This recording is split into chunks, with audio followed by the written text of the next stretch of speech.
My name is Vidhi Chawla and I teach biology, especially competitive. आपका CBT है और आपका NEET है, आपका CBSE है, उन सब बायोलॉजी में डील करती हूँ। तो आज का हमारा टॉपिक है बेटा ह्यूमन रिप्रोडक्शन। क्लास 12 का ये सेकंड चैप्टर है, इसके बारे में देखेंगे हम।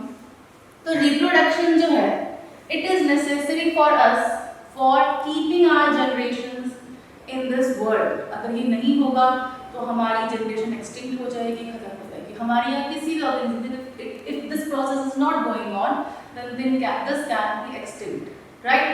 तो अब देखो इसके कुछ पार्ट्स हैं जिसमें सबसे पहला पार्ट है बेटा गैमीटोजेनेसिस। गैमीटोजेनेसिस में हम क्या पढ़ेंगे, कौन कौन से गैमेट्स फॉर्म होते हैं। यूजुअली मेल के अंदर फॉर्म होता है स्पर्म, ये आप सबको पता है।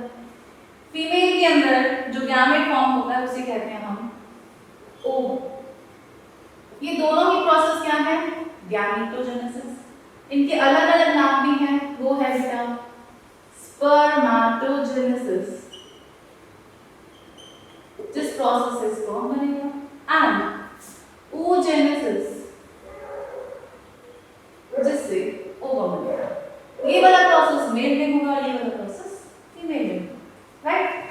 Then second part is insemination. As you know, the semen is produced in the males. That semen is released in the vagina, and this process is called insemination. Now the third one. Semen vagina में release होने के बाद में sperm जो है fallopian tube में जाएगा और क्या बनाएगा, zygote बनाएगा, जिस प्रोसेस को हम क्या कहते हैं बेटा, fertilization. Fourth, after fertilization, where ovum and sperm are fusing, first diploid cell is formed, which is called zygote. और इस zygote में क्या होंगे बेटा, मल्टीपल माइटोसिस होंगे, ताकि एक दिन आके वो बेबी में कन्वर्ट हो सके, है ना। बहुत सारे सेल्स बनेंगे, ऑर्गन्स बनेंगे, ऑर्गन सिस्टम बनेंगे।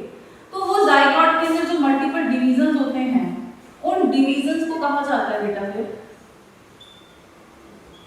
क्लीवेज। क्या कहा जाता है, क्लीवेज। अब क्लीवेज हो जाएगा, जैसे कि पहले 1 सेल स्टेज है, 2 है, 4 है, 8 है, ठीक है, 16 है, 32 है। 8 to 16 वाली स्टेज को बोलते हैं बेटा मोडुला। 32 वाली को बोलते हैं बेटा ब्लास्टोसिस्ट। और जैसे ये ब्लास्टोसिस्ट बनेगा, तो ये कहाँ था, फैलोपियन ट्यूब में था। ब्लास्टोसिस्ट बनने के बाद में ये कहाँ जाएगा, यूट्रस में जाएगा, और वहां जाके बेटा एम्बेड हो जाएगा, इम्प्लांट हो जाएगा। उसे क्या कहा जाएगा, इम्प्लांटेशन।